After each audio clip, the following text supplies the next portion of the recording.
Ladies and gentlemen, can I please have your attention? I've just been handed an urgent and horrifying news story. And I need all of you to stop what you're doing and listen. All right, and of course that means Rick Thompson with the news. Hello, everybody. Thanks for the intro, Michael. I love it. I'm Rick Thompson. It's the news. This is March 6, 2014. Senate Bill 783, the controversial bill that would prevent registered medical marijuana patients from smoking where other people could see, even in their own home, has been assigned to the House Judiciary Committee for debate. 783 has been maligned by many as being discriminatory as it creates new rules that only apply to medical marijuana patients, would prevent the use of marijuana in public view, even if that use takes place in a person's own home or on their own privately controlled property. It also allows landlords to ban marijuana smoking or growing of marijuana in rental homes or leased property.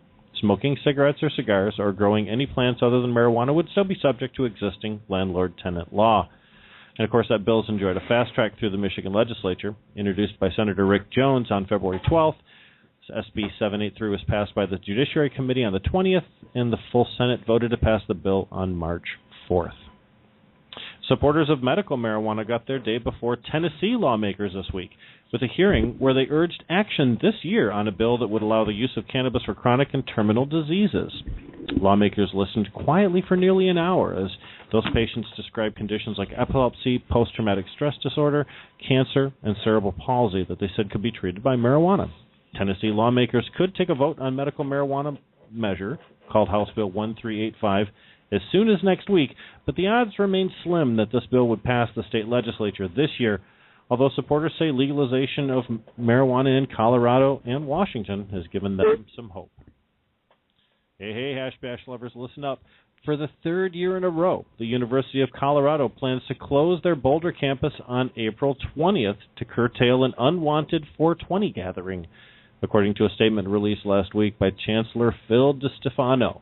Now, in recent years, the annual marijuana smokeout drew some 10,000 people to the North Quadrangle. Sound familiar?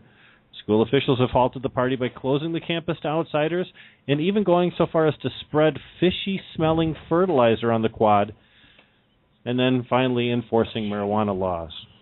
From noon to 6 p.m. on that day, April 20th, 4/20, Colorado University faculty, students, and staff will be required to show their ID cards to enter campus, and visitors will only be allowed with official business, and they must receive a pass.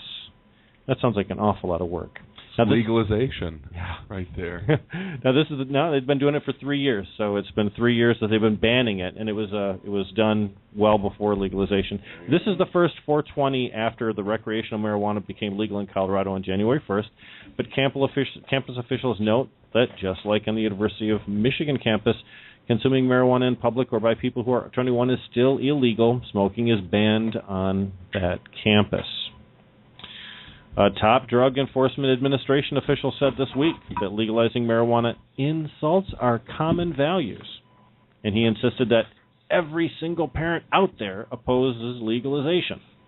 Quote, "We also know that marijuana destroys lives and families, undermines our economy, and insults our common values.